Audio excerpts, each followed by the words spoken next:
April 9th, 1981, Dodger Stadium. Dodgers opening up their season against the Houston Astros. And Jerry Royce was slated to start, but he got hurt 24 hours before the start. Bert Hooton, who was on the team, was the first thought, but he was unable to go for whatever reason. And Tommy Lasorda, the manager, turned to his rookie left-hander from Etchoaquila, Mexico, and said, Fernando, you take the mound. And boy, did he ever take the mound. Fernando Valenzuela, number 34 in your program, took the mound, and what happened over the next 6 weeks is the stuff of legend, stuff that you rarely see ever, and stuff that Dodger fans will never forget, nor will anybody who follows Major League Baseball or sports in general, because the run that created Fernando Mania is absolutely off the charts, remarkable. Wow. 8-0, every single game was 9 innings, complete game, including 5 shutouts, including the opening day, 5 hits, 5 strikeouts in Fernando beating Joe Niekro. Then he took the mound in San Francisco and beat Vida Blue with a 10-strikeout performance. Gave out 1 run, 3 shutouts in a row at San Diego, beating Rick Wise. At Houston, beating Don Sutton, former Dodger and future Hall of Famer. Then they came home, and this is the one right here against San Francisco. He beat Tom Griffin 5-0, 7 strikeouts, 7 hits, and another shutout.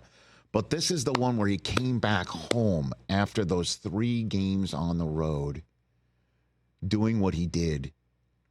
And that's when, I think, just in terms of looking back on it, and that's when Fernando Mania was born. That's when you had to go to Dodger Stadium if Fernando was starting. That was the first time when it's like, okay, that kid that shut out the Astros on opening day and then has only given up 1 run in his last 27 innings, including 2 more shutouts. We got to see him. We got to go see him.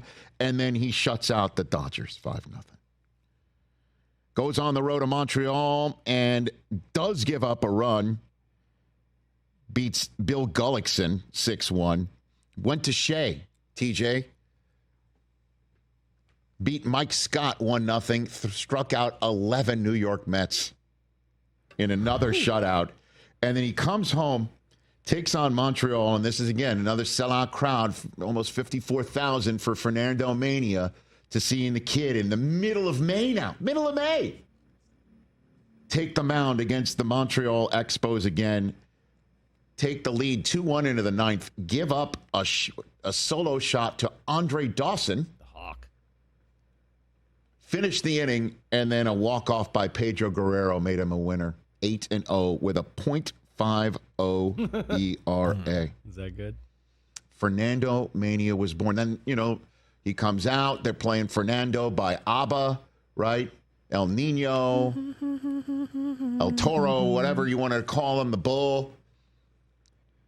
He was unbelievable. Mike Brito, you might remember him. He was, for you folks who remember the old days in Dodger Stadium, he was the guy who would always hold up. He had the fedora on and the mustache. He was the one who always held up the jugs gun to see how fast the pitches were. He was a longtime Dodgers scout. 1979, he went to Mexico to go see what was up with a shortstop. Fernando was on the mound, and as the legend goes, fell behind the shortstop that Brito was scouting 3-0, and then pumped 3 strikes straight in a row to strike out the shortstop. And as the story goes, he forgot about the shortstop. Signed him to a $120,000 contract. Lasorda turns to him in a pinch.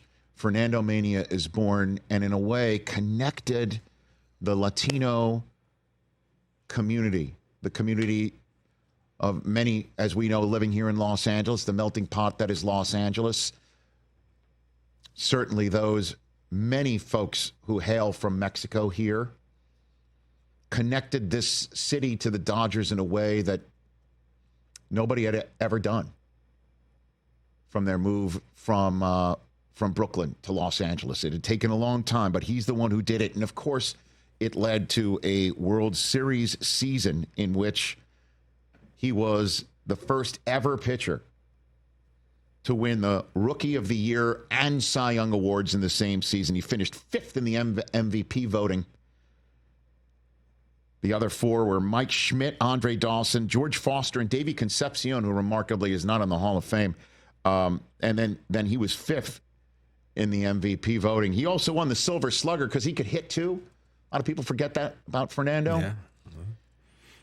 He won the Silver Slugger for pitchers in 1981. By the way, he's 7 for 19 in his career as a pinch hitter, Fernando. But Game 3 of the World Series against the New York Yankees. And Dave Righetti, who was a left-handed phenom pitcher of the Yankees' own in that Game 3. It was Righetti versus Fernando. Fernando got a 3-run shot from Ron Cey in the first to get a nice lead, but the Yankees scored twice in the third and fourth innings to take the lead. Eventually, Fernando got the lead back, and guess what he did? Complete game. 147 pitches. Now we're talking. A buck. I love that. 47. Guess what? His arm was fine. 100. I mean, the screwball he threw was unhittable, and then just his windup would always throw you off.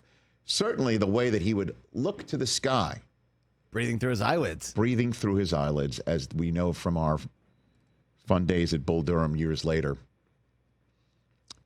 His tenure as a Dodger.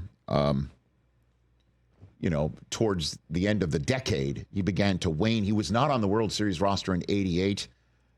And so in 1990, June 29th, against the St. Louis Cardinals, he threw a no-hitter. Moments after Dave Stewart had done the same thing on that day himself. And it was the first day in Major League Baseball history. We saw 2 no-hitters in the same day. And that's the famous call by Vin Scully saying, throw your sombreros to the sky. If you have a sombrero, throw it to the sky.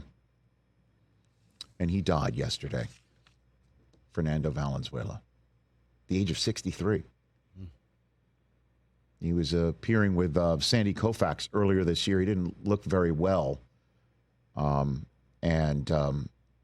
he is now chit-chatting with Vin Scully in the sky, where we threw our sombreros back in the day. Truly one of the most remarkable tenures and starts to anybody's career ever. Fernando Mania. May he rest in peace. Cannot. And by the way, look who's playing in the World Series for the first time since 1981. Crazy. Yankees and the Dodgers.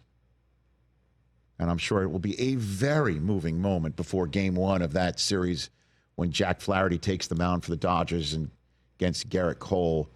You're already feeling it in this town from Dodger fans. This is one that leaves a mark. Mm-hmm. Leaves a mark.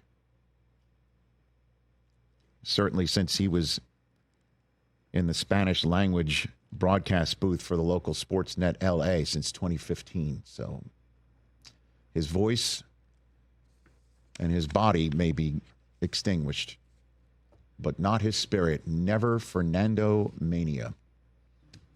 May he rest in peace at age 63. Catch the Rich Eisen Show every single day on the Roku Channel, 12 to 3 Eastern, for free.